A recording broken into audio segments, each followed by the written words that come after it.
Hello, what is up guys? I'm here today, back with another Black Desert video. In today's video, we're going to be taking a look at the most recent patch that came to Black Desert on February 7th of 2024, going over all the events as well as major updates, that way you don't miss a thing.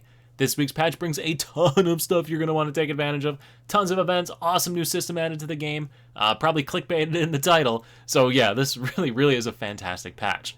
Quickly though, before we get into it, if you're new to the channel, new to Black Desert, or you've been watching videos on this channel and still have not subscribed yet, please consider it. Helps to grow my channel, you stay up to date with new content, and we both win. And without further ado, let's get into it and start off with events like we do every single week. And the first series of events are going to be located up at the top of your screen, a series of EXP boosts that are running, as well as drop rate improvement down here. And one event that's not showing up here is bonus EXP from training dummies. So to run it down the line from the various event pages here, you can see huge EXP bonuses, 500% combat, 400% skill, 50% life, and 50% item drop rate.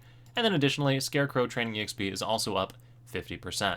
Additionally, you can purchase the EXP books that you use for AFK training from the Pearl Shop for half off as well, so this is a pretty solid patch period here if you're looking to AFK level your character over the next 2 weeks, or go out and do some grinding with the drop rate bonuses or some life EXP. Lots of great bonuses here from buffs.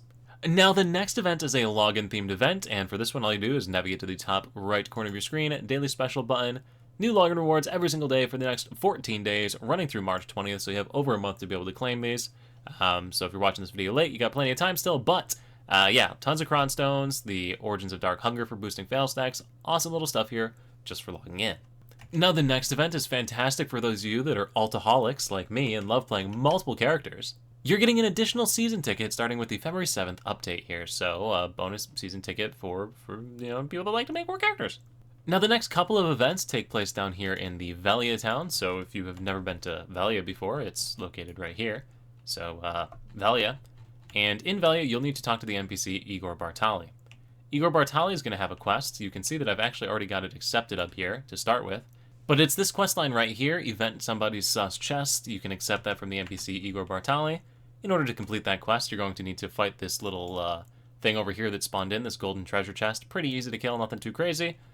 You just need to make sure to accept the quest first, because I forgot to accept the quest first last week, but you get another shot at it here, so make sure to accept the quest from Igor Bartali first, then head over here and fight the chest. Completion of this little quest line is going to award you this cake, and this cake gives you combat EXP, skill EXP, life EXP, item drop rate, life skill mastery, and mount EXP, improvements for 24 hours, 3 uses of it, and it gives you interior points too, which is pretty cool, plus the chest itself has drops as well. Now the second quest line right here is going to require you to log into a character here, press the Y key on the keyboard, and scroll down until you see the Pouch of Bountiful Fortune. Go ahead and claim this pouch into your inventory. Then head on over to the NPC Igor Bartali, who again is located right here in Velia, this bottom corner right here. Interact with Igor Bartali, click on the quest option down here, Event Gift of Bountiful Fortune, accept that quest line. Then go ahead and back out, click on him, chat again, hand over Event Pouch of Bountiful Fortune. That'll complete the quest and give you some cool stuff. The big one right here is the Azure Dragon Pouch of Fortune. So, whenever you open this, you have a chance to get different items. Those items you can see are outlined right there. The big stuff on here are cool outfit boxes and whatnot. And as is tradition with these pouches, I will open it up during the video and see what I get. So we'll see how we do. And we will get another 200 and some odd cron stones. So that's not bad. I got a bunch of cron stones. But really quick quest, 790 times, what, about 2 million-ish silver value on that. 1.5 billion silver in cron stones for clicking a couple buttons. I think that's pretty solid.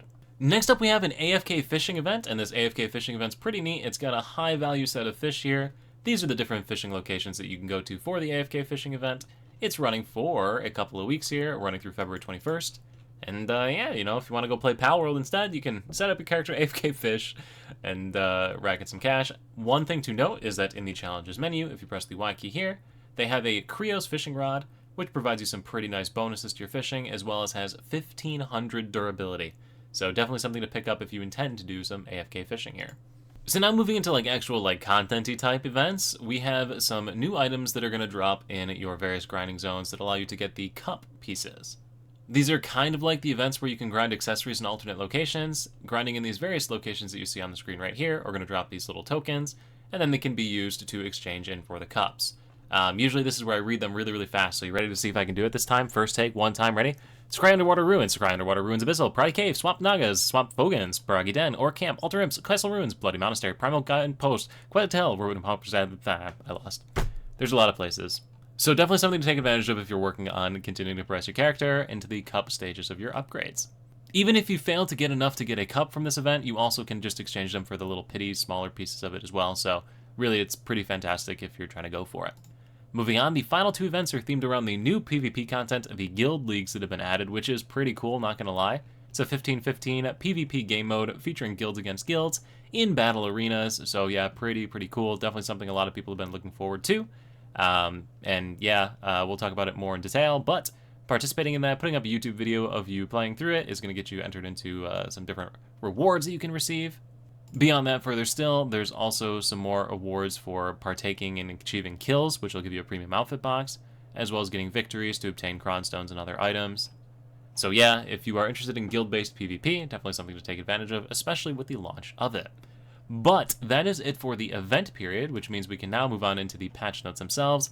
And this week's patch, again, brings a ton of stuff. And I think the big one to start off with is going to be the Old Moon accessory revamp. So I need to remake my videos on this system, because now it is accessed from the Old Moon Guild support icon here.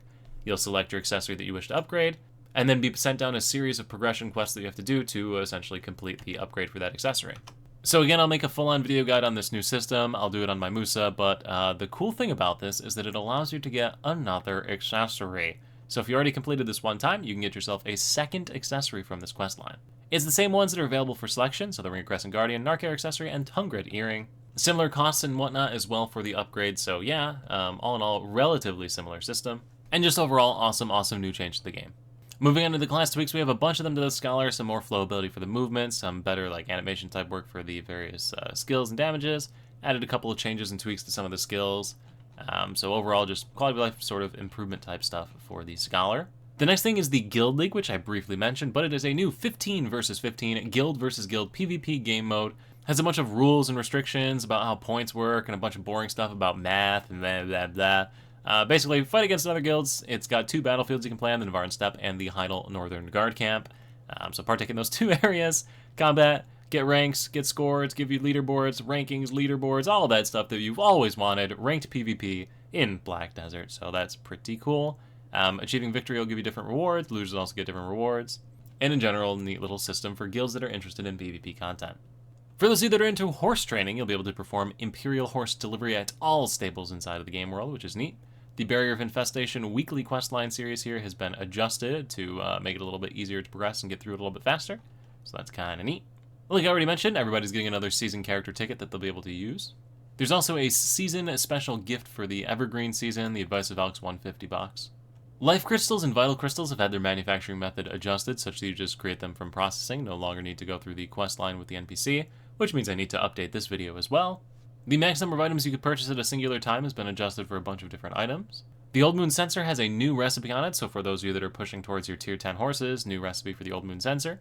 A new accessory has been added into the game, the Ocean Haze Ring. It is a defensive statted accessory that you can obtain from the location of Paddock's Island. Drop rates have been improved in the Thornwood Forest and Tunkuda regions for a couple of different items, so the left lung, black leaf, right lung, and ashen leaf have had their drop rates buffed at a couple of different locations. A couple of naval-themed quality of life improvements. Basically, your ship's movements will be more, I guess, normalized, and if you jump while you're on your boat, you won't fall off the back of the boat. And then the final major little tweak or update here came to the mount transport function, making it a little easier to figure out where you're sending your horses if you use that feature. So like I said, there is a ton of different stuff that you could want to take advantage of on this patch, tons of events, tons of system changes. Now's your turn to let me know in the comment section down below. What do you think of this patch? Excited about it? Excited about any of the changes? Let me know what you think down below. And as always, guys, thank you all so much for watching. I look forward to seeing you at the next YouTube video, the next Twitch livestream, or wherever I happen to see you. Peace.